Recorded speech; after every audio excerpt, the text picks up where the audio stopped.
Don't cancel the messenger, but at this point, you need to know the truth. The world has been led to believe that the Wailing Wall is a sacred remnant of the Second Temple, a place where God's presence still lingers. But this narrative falls apart under historical and archaeological scrutiny.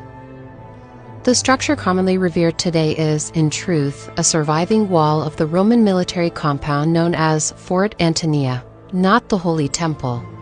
The actual temple stood to the south, built over the Gihon Spring, a requirement for temple purification rituals, which the Roman compound did not meet. The protruding rock beneath the dome of the rock, often mistaken for the foundation stone of the temple, was in fact the central part of Fort Antonia. In other words, the Jews today are not praying at the remains of God's temple. They are praying at the wall of a Roman fortress. But the deception goes deeper. The rituals performed at the Wailing Wall are rooted not in biblical faith, but in the 13th century occult system of the Kabbalah, as elaborated in the Zohar and further mystified by the Hasidic movement.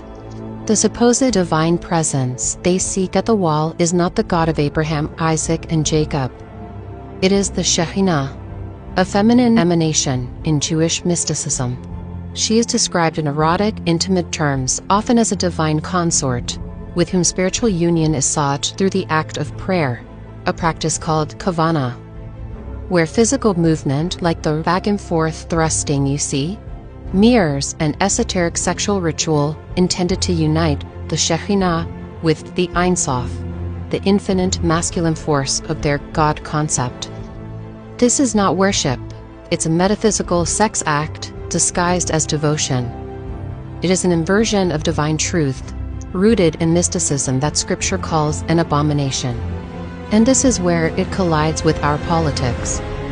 Nearly every major political figure, presidents, prime ministers, global influencers, must perform their rite of passage at the Wailing Wall, hands pressed against stone, heads bowed in reverence. They are not just pandering to voters or honoring tradition, they are knowingly or unknowingly participating in an occult ritual, submitting themselves at the very seat of the synagogue of Satan. Scripture is unambiguous.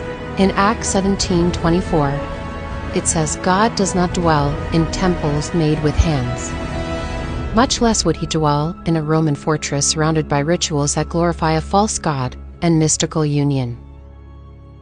It is spiritual prostitution. Our leaders are not just shaking hands with global powers. They are shaking hands with the devil.